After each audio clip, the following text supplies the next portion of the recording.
Welcome to the Mental Advantage Podcast.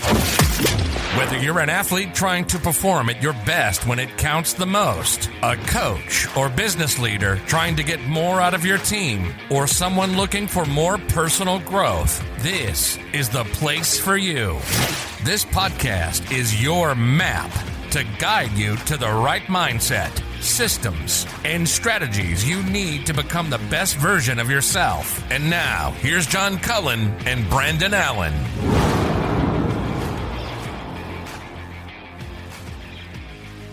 All right, welcome in to the show. Brandon, a great week last week. I don't know about you, but I've heard a lot of really good feedback on that Ashley Merryman interview. I know it was it was one of those, as we talked about on the show last week, it was a topic that, and this happens, guys, just for you listeners from time to time. I mean, we'll listen back to the shows, and I got to tell you, I think it's a little bit of that just, growth mindset that we both have. But I'm constantly always like, oh, I wish I would have asked this, or I could have asked that. And so you and I had talked about the idea was, why don't we just unpack it a little bit more, this week. And then we also invited a couple of others on the show to, hey, if you all have any thoughts or feedback on this episode, feel free to, send us some questions. And of course, one of our good friends of the show, Sean O'Neill, took us up on that, and we'll get into some of his questions here in a minute. Yeah, for sure. I mean, it's listening back on it, I thought she did a tremendous job, but it's kind of one of those, it's like watching a movie that just has so much content, and you kind of can't get through all of it. Like you almost have to watch it a couple of times. Yeah. Because there is so much there to kind of unpack. So I'm looking forward to kind of going a little deeper on a few of the items that we talked about. Yeah, no, for sure. It's interesting. So Sean had reached out via email, and always gives some good feedback. Said really enjoyed the podcast, and he actually bought Top Dog, the book. He says in his email it's going to skip some spots in his line of books to read, which I don't blame him, because it was really, it's a very compelling book. And for you, the listeners, definitely go on Amazon. You can find it if you just type in Top Dog, The Science of Winning and Losing. You'll be able to get access to that book. But one of his questions, Brandon, and I wanted us to kind of talk a little bit about was, he asked the question, what do we feel the role of ego is in competition? Is, how does that impact? And there's, I'll let you answer this, and then I'll kind of go into some of that, because they do talk a little bit about this in the book. But I'll get your thoughts on it. So really interesting. First of all, I feel like we probably need to send Sean a gift card or something, because I do feel like he spends probably too much on books after listening to the podcast. That's true. That's true. So Sean, we'll figure something out. But the role of ego in competition as a competitor, I think we talk about it a lot. I think there's a very fine line. I think it's one of those things where I think when you're out there in the arena, when you are between the white lines, I think your ego has to be one of borderline arrogance. And the reason I say that it needs to be somewhat inflated at that time is because you are going to fail repeatedly. And if you don't go into the competition kind of already overinflated, as you start to lose some steam, you know what I mean? You won't have anything left if you come in there on half a tank. So I look at ego in competition more as a fuel than it is anything else. And it's the same way kind of when you start talking about and you hear competitors talk about how, and again, we've talked about this, is how you hate to lose more than you like to win. Right. And part of that, if not all of that, is an ego-driven thing. Like, how did I let that person or that team get the better of me? And you can use that ego to drive you and encourage you through various, whether it's working out, whatever it is, watching film, just wherever you can kind of find that room to improve.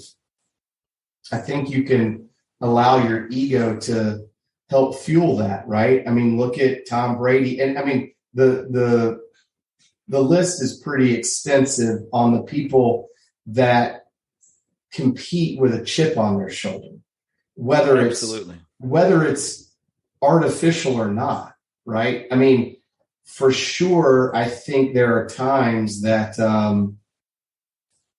you may have to generate that animosity towards the opposing team, right? I mean, they make fun of it in Waterboy, right? You know, don't talk about my mama.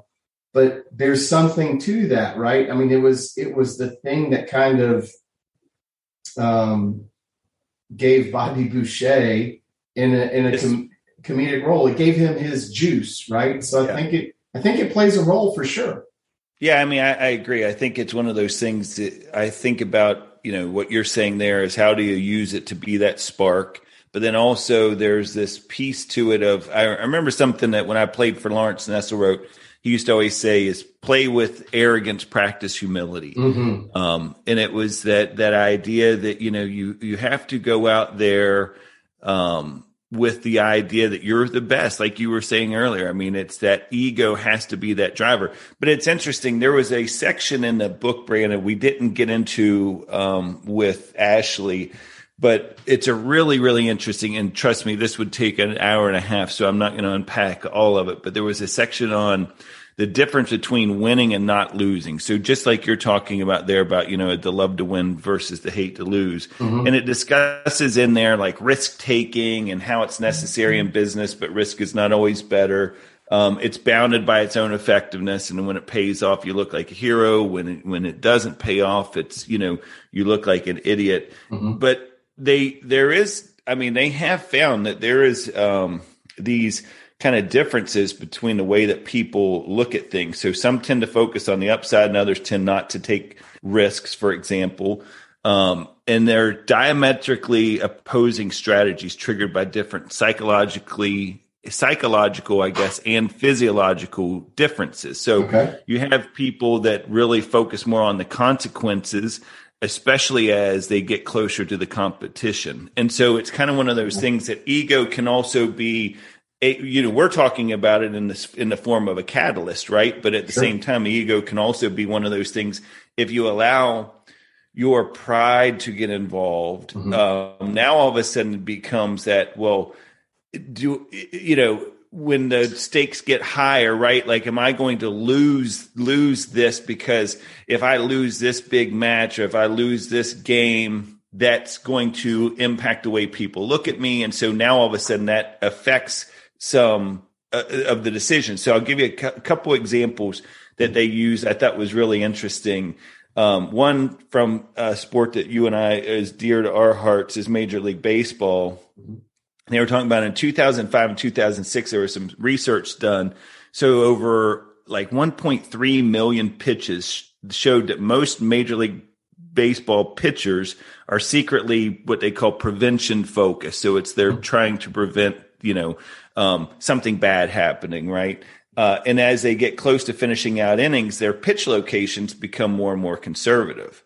Then they also did one kind of, again, talking about pride and ego. They did one on PGA golfers, and they looked at over 2 million PGA Tour putts and showed that pro golfers tend to leave it short as the stakes get higher and the pressure builds. So it's kind of, it's an interesting thing. Is that pucker factor? right? Because I mean, there's some. So what's interesting about that? Are ego and pride the same thing? Right. Because I guess they are, but I think when I went out and I played, I for sure would say I was arrogant, but I don't know that I was prideful.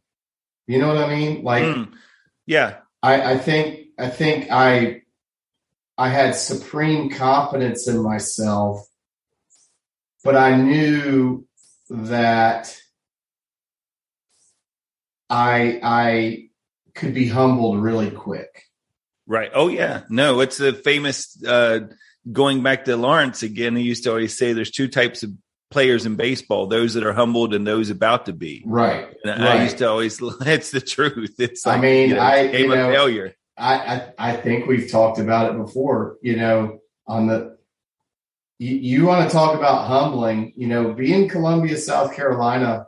Right. And get picked off from first base in front of about 8,000 people, and they start chanting "ee-aw" as you're having to walk back to the dugout with your head down, right? I mean, it's a pretty humbling experience, but I don't know, that's really interesting. But I for sure could see where the pucker factor, right? Like I tell some of my kids, when you don't have anything to lose, you can kind of play really loose and free, especially, and you see it all the time. People that kind of expect to win or expect a certain result, when it starts to get tight, or it doesn't seem to be going their way, you couldn't get a penny nail up their asshole with a jackhammer. I mean, they just tense up and there's just something to it. So you see it all the time in the NCAA tournament, it's sure. Like the top seeded team. That's why if you can just stay close and make it a game in the end, they are going to get tight. It's why that 12-5 game is a nightmare if you're the 5 seed. Yes. Because let's be honest, the difference between 12-5, well, really the difference between everybody that's maybe not a 1 or a 2 is pretty damn tight when you start talking about tournament and the psyche and the mind and all that. So I'm not surprised by those findings. That's really interesting to hear but it's not surprising.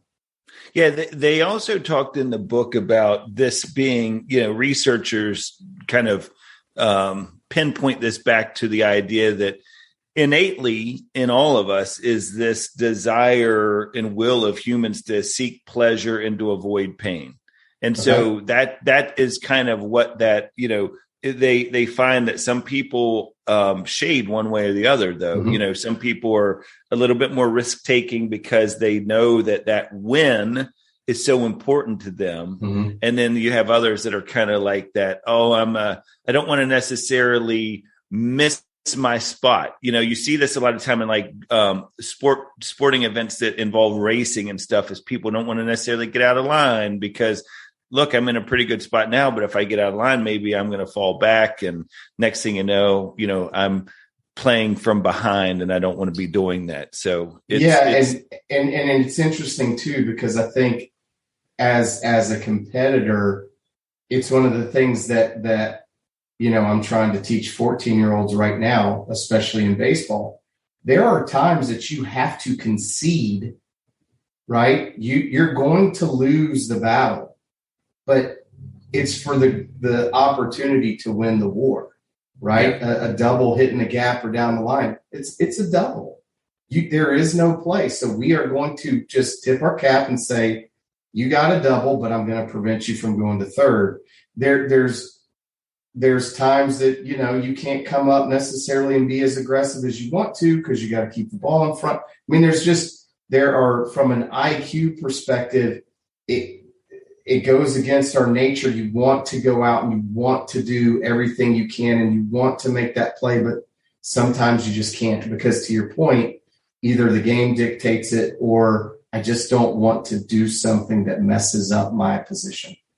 Yeah. And I think we see this in you and I and a lot of the listeners in business a lot as well, because, people, it's like that short-term sacrifice for the long-term gain is understanding, hey, I might not get this deal done, but I know it's going to be the right thing in the long run for the customer, and therefore is going to help me in the long run. So very interesting stuff. And for those of you who have not got the book, I feel like, speaking of books, that in my mind, Ashley will be selling couple, and Poe Bronson will be selling hopefully some more of these books from the listeners, because if that whole discussion there piques any of your curiosity, there is so much more that is talked about there as far as that difference between being gain oriented or prevention oriented in the book. And very, very interesting stuff, gets into all the neural pathways and things like that.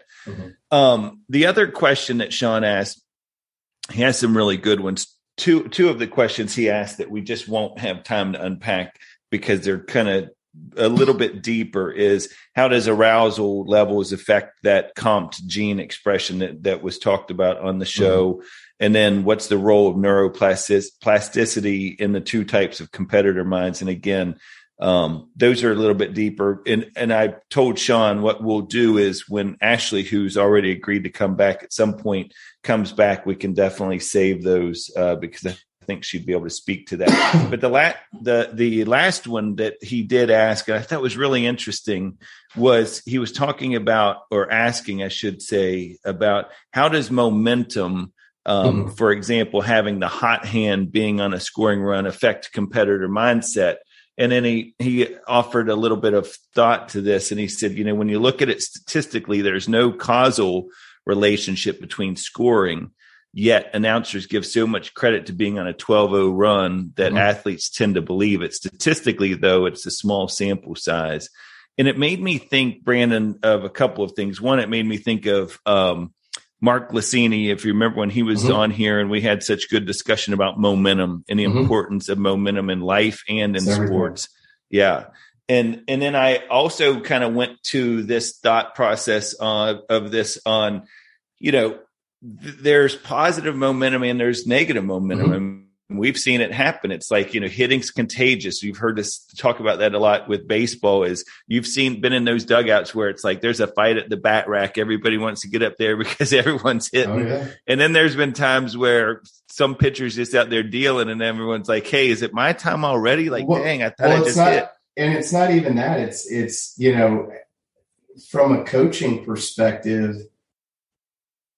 where you're up by 4 and you feel it, and know that it's very difficult for human beings to turn things on and off, right? It just is. And so once the toothpaste starts kind of coming out of the tube, it's not going back in. And, momentum can mean everything. It's the reason why in basketball people call timeouts. It's the reason, listen, there are probably half of the visits to the pitcher's mound is just to stop the rhythm that the offense has got going and just allow the pitcher to kind of reset and the defense behind them. And I can't tell you how many times as a coach that I have brought people in and said, hey, y'all realize you're up by 4 runs, right? Like y'all are playing like they're getting ready to walk off and win the game. Relax. Like, let's find our process and try to relax. But momentum is it's a beast, dude. Like when it gets going, it is, you don't want to be on the wrong side of it for sure.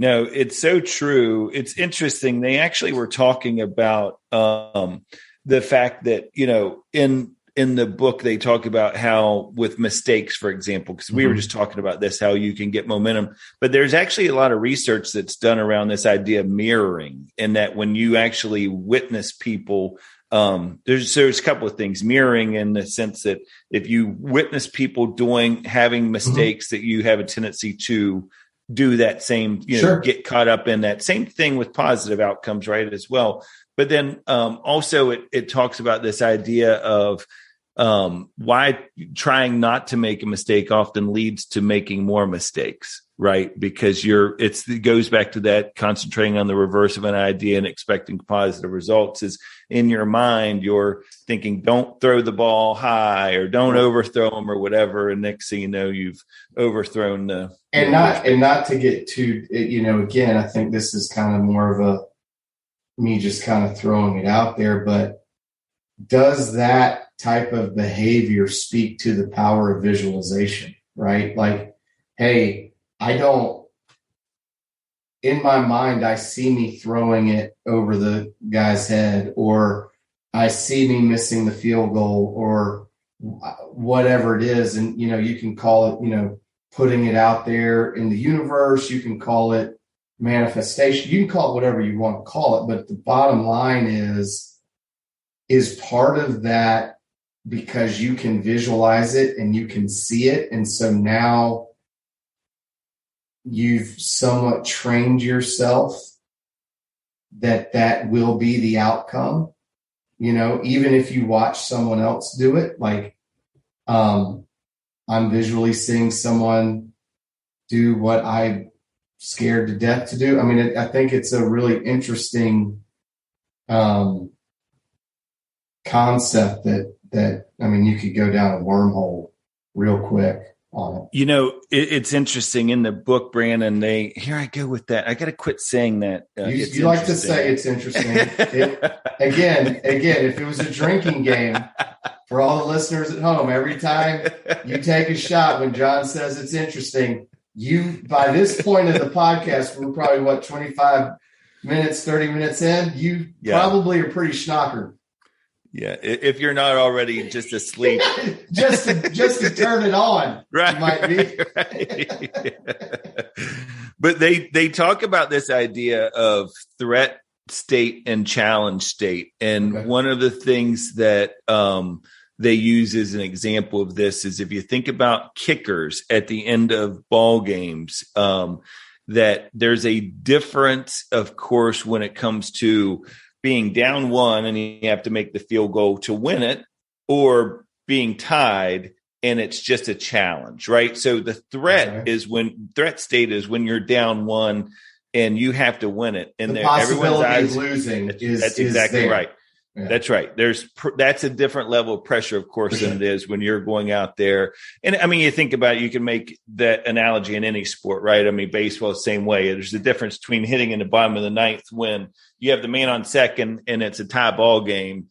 And, regardless, you're still either playing ball or you're winning the game, versus when there's a man on second and you're up and you're down, For sure, but it's kind of like what Dr. Mo talked about at one point, right? When he was on and he said, hey, sometimes I have to remind my golfers after they miss a putt and they're going to go into, to a playoff, he'll remind them, hey, remember now, if we started the tournament on Thursday and said, you have an opportunity in the playoff to win this thing, you would have taken it all day long. Well, here you are, right? And so for sure, if given the opportunity and if they are reminded that, hey, and again, much easier said than done, but whether you're tied or whether you're down by one, if I'm giving you the opportunity to potentially win the game, you would have taken it at the start of this thing. I think it's so important that people really hear what you're saying and what Dr. Mo said on this, because I do believe that this is a very real thing, as we tend to categorize things or focus in these pressure situations, whether it's making a presentation at work or whether it's, some end of the game scenario in sports, of looking at the threat or it as a challenge, right? Mm-hmm. And then once you kind of differentiate that, and I think it also, is really important for people to have that opportunistic mindset. And to your point, is think of it as, wow, this is such a great opportunity. I'm so grateful for being in this moment and have that opportunity to demonstrate some gratitude there, because it is, something that not everybody gets. Pressure is a privilege, right? I mean, it's something that you have earned. It's what we've talked about before on this show is, you don't want to go to a school if you're an athlete and playing a lot of games where there's no pressure. It just means that your team's not very good and you don't have a lot. Either you're too good and you're not playing the right level of competition, or you're not very good. And I think, and I forget who it was. I love the story though about Reggie Jackson. Maybe it was Barry Bonds. It was somebody, and they talk about, hey, he's coming up, and they just start booing him, and they're chanting his name, and they're just all over him. And Reggie tells him either after the game or something, says, "Hey man, keep your head up. Remember, they don't boo losers. Right. They don't boo people that they don't know. So just like take that situation and again, be grateful that you are doing well enough that you matter to them. Like it bothers them that you're here because you're doing so well." So. Yeah, no, absolutely. So here's two other things I want to unpack here before we wrap things up today. Is one, you and I both are big kind of subscribers and believers in the Daily Stoic, Ryan Holiday, and all the great work he's doing. I don't know if you saw this, but on Saturday he posts his normal week in review, and he had a link to what he talks about, and we've experienced this before. We talk to so many thought leaders that one of the benefits of having that exposure is you just pick up so many great strategies and tactics. I mean, it's the whole point of our show is to help people become better versions of themselves through some of these thought leaders and influencers that are out there. But Ryan Holiday talked about how, with all of his podcasts and books and things that he's had an opportunity to interview a lot of people. And he said, there's 6 questions he's brought out from all of his conversations that are insane, as he puts it, insanely useful Stoic questions. And he put a video out on YouTube. So I would encourage anybody to go and just search 6 insanely useful Stoic questions, Daily Stoic on YouTube, and you'll get these. But one of the way this video opens up is a gentleman's talking about how habits don't restrict freedom. They actually create freedom. And by optimizing those habits, you create capacity and space to have the autonomy and freedom. And then they start to kind of go into some of these questions. And I pulled out 2 of them, and I want us to just talk about, and I'll kind of explain a little bit about the question. So the first one was, how do you plan ahead? Is a really good question to ask yourself. And this guy that they are interviewing talks about how he always suggests to people is to work backwards from what he refers to as the magical outcome, right? So this prevents you from self-limiting thoughts. Like you can't, if you're working backwards, you can't say, well, we'll never be able to do that because of this, or that's not going to happen because of X, Y, and Z. And then, he suggests that you just get real about it. If you can't find a path that will get you all the way back to the chair you're currently sitting in, then it's just a dream. And then he says that ideally you can draw many paths, in an ideal situation, you want to be able to draw many paths back to that magical outcome. But here's the point of that whole question that I want the listeners to understand. And we've sort of talked a little bit about this on the show before, but when you're setting goals for yourself, so whatever your magical outcome is, and this, I think, goes to why it's so important to be able to have many different paths that you can take to get to your that outcome, that goal that you're seeking, is just the importance of being flexible. It's good to be very specific about what you're wanting to achieve, and what you say, for example, it's going to be, I want to work out 4 times a week because I want to lose 30 pounds by the end of the summer, whatever the case may be. I'm going to take advantage of the weather we're having. Man, that sounds awfully personal. Exactly. But then being able to give yourself some grace. It's one thing to say, I'm going to work out every day. when I get home from work 4 times a week for the next 4 months. But like he says, is you have no idea what the next 4 months is going to hold. Like you have to make sure that you are giving yourself enough different routes to it, because as we've said on the show before, the goal doesn't change. The route to get there may, but it's just making sure that you're being specific, but also giving yourself some grace to get back to, where you're wanting to head. Yeah, for sure. It's interesting because that I am very much I'm very much a reverse kind of guy. Like whether it's whatever I'm trying to do, whether it's, a project or any goal or whatever it is, like, okay, this is the time that I want to accomplish this. And now how do I get there? And those steps for sure are all tentative, but you can kind of, your timeline doesn't move, right? If you kind of put something out there from what you want to accomplish, hell, even if it's just going to the grocery store and saying, hey, I need to be done at 6:00. Okay, well then how are you going to get to the grocery store by 5:30? Like, right. If that's the goal, so I'll have dinner ready at 6:30, then I need to be at the store by 5:30. And you just kind of work your way back and fill your day out the best you can.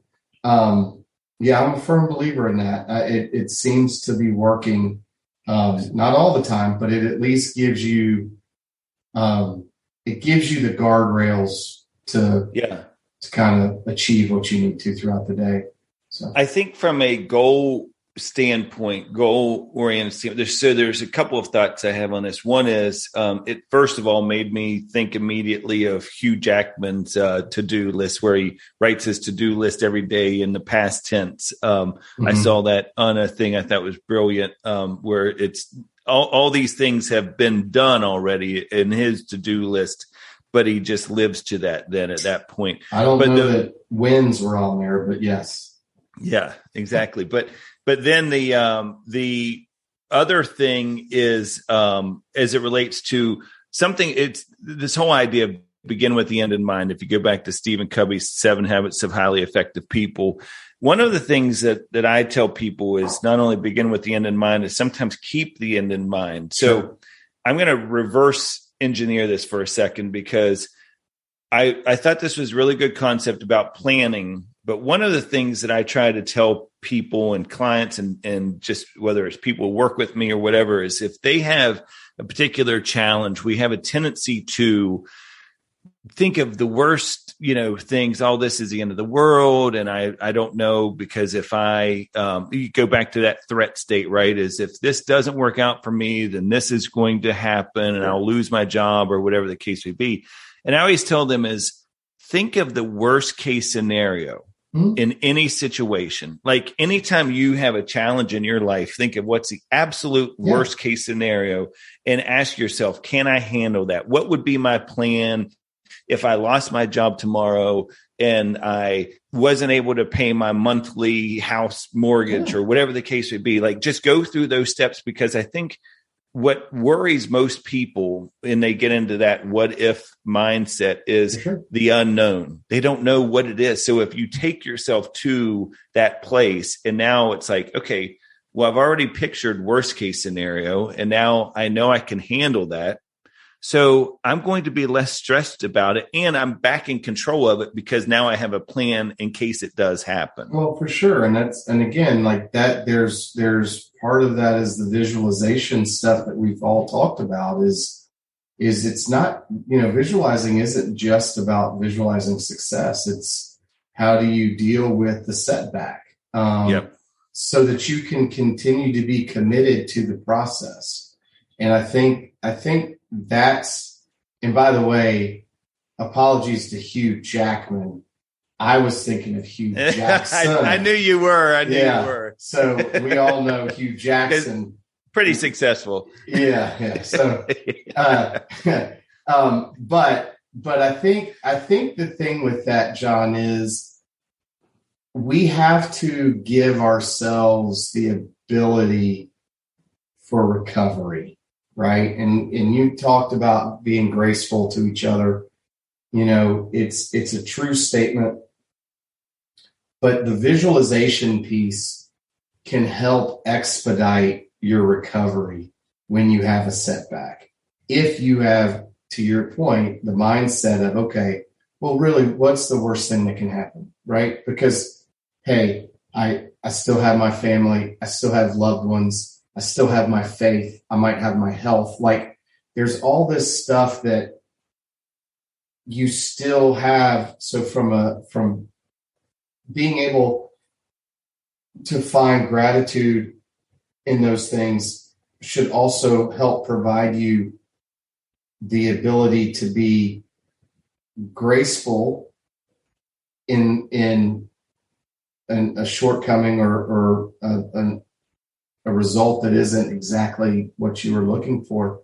But I think it's so important, that visualization piece that you're talking about, to help you get on the other side of it quicker and it not really be a setback, right? Because now all of a sudden, like, because I've been there, like everything that you just talked about, like whether it's not being able to make that house payment or not being able, I've lived it. You get on the other side of it. It really isn't the worst thing that could have happened or could happen. It's just a thing, right? And it's like the good book says, right? This too shall pass. Whether it's success or whether it's a learning opportunity, this too shall pass. So I'm going to skip ahead and then come back, because what you just said there, and it's so important, I think, as we tie things to goals, is in just kind of having a plan and working that plan, is that Brian Kane, who we've talked about on the show before, mental performance coach, he had a post on, I think it was Instagram, one of the videos on Instagram this week that I really wanted the listeners to catch, because it's something we've discussed around, I guess, is losing focus. I think what happens a lot of times, and I worry that people kind of listen to these shows and think, oh, it sounds like everybody's kind of dialed in everything. They got all these systems and strategies. And you and I have both talked and shared vulnerability before and said, look, it's not at all the case with us. But somebody asked the question of Kaner about, like, what do you lose focus? And he's like, it's not a question of whether you're going to get off track or not. It's a question of what are the things you're going to do to get yourself back on track. Right, so the couple of things I just wanted to share from for the listeners is that when you do have that goal, say you've done a great job of that magic moment, and you've kind of brought yourself back from the magic moment and that goal and what your ultimate achievement is going to be, and you have a good plan in place, and now all of a sudden you find yourself, maybe you did say you were going to work out 4 times a week, and it wasn't something that was an external factor. It was just you mentally not staying disciplined with that. Is understanding that if you find yourself in that situation, it's okay that you have lost focus on this particular goal for that moment. But what you have to be able to do is figure out what's the most important thing that you can do right now to get back on track. For sure. And then ask yourself, what is the next best decision or action that you can take that's going to get you closer to that goal? And then finally, just remove those distractions. So if you're there and you're thinking, okay, I don't feel like I'm focused on this anymore. If let's just continue that analogy of the, working out 4 times a week or whatever. Okay. So I missed a week, maybe I just missed a couple of days, whatever the case may be. All right, what can I do now that's going to be the next best action I can take? And maybe it's just going to get in your shoes and just go get started, because as we've talked about before on the show, it's the start that stops most people. And you will spend so much energy just in the start that it's really important that you kind of focus in getting yourself just to make that next step. What's the next thing that's going to get you back on track? So It's okay to be unfocused for a bit, to lose sight of the goal, whatever the case may be, but just don't let that be the thing that just completely derails you from your ultimate goal. Sure. No, I think and then finally, so finally, I just was going to share the one last the one last comment here, or that was one of the insanely effective questions that Ryan Holiday shared that I thought was really interesting, is how do you improve? So before the show, I was sharing with you a story of a personal story of losing my cool in a situation. We talk all the time about event plus response equals outcome. Mm-hmm. Is I had a situation, I'm not going to get into the details of it, over the weekend where somebody was being a little bit of a nuisance to me, maybe being annoying, wasn't doing what they were supposed to do in a social setting. And I tried to intervene, and they still weren't doing what they were supposed to do. Well, I think it's important. Well, you weren't trying to intervene. You were actually trying to do your job. That's true. Which was, I mean, this wasn't you seeing something and being like, hey, I should probably step in here. No, this was right. This was something you were hired to do. I was asked to do, exactly. It's kind of keep things in order in this situation. And I'll be honest with you, after it was over, I was probably most frustrated with the fact that I allowed the situation to make me lose control a little bit, get angry a little bit, from a standpoint of this was out of my control. I mean, this person was acting like a complete idiot. Mm-hmm. And instead of just me being like, stay, a little bit calm in the moment, I kind of lost some of that control. But this question that was asked was, how do you improve? And so it got me, the reason that story came up is it got me thinking, anger, it's one of those things that we all kind of get caught up in, whether it's road rage, whether it's just being in social situations. And there was this great line from this video that said, a vessel that holds acid is damaged more than anything it pours that acid on. And I love that. It's like that's us being the vessel, right? When we have that acid, when we have that anger, when we have those thoughts come into our, we let it enter our own being, it damages us more than it does the other person. But it does feel good when you get it out. Yeah. Yeah. I mean, I think, there, again, but I think as the question goes, though, I mean, and, stoicism is definitely something that I think is intended to really get people to question, like, that's a great question. Like, what does it mean to improve? Right.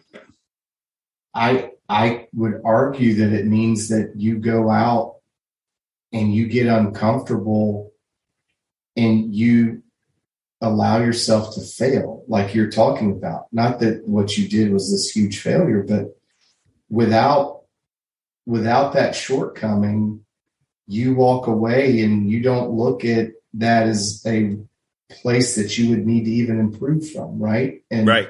That's the one thing that stoicism talks about, right? Is kind of, again, working backwards, understanding that every day we are moving one day closer to our ultimate demise, and there is no stopping that. And you work your way back. And you allow for failures to happen because those are learning experiences. And you allow for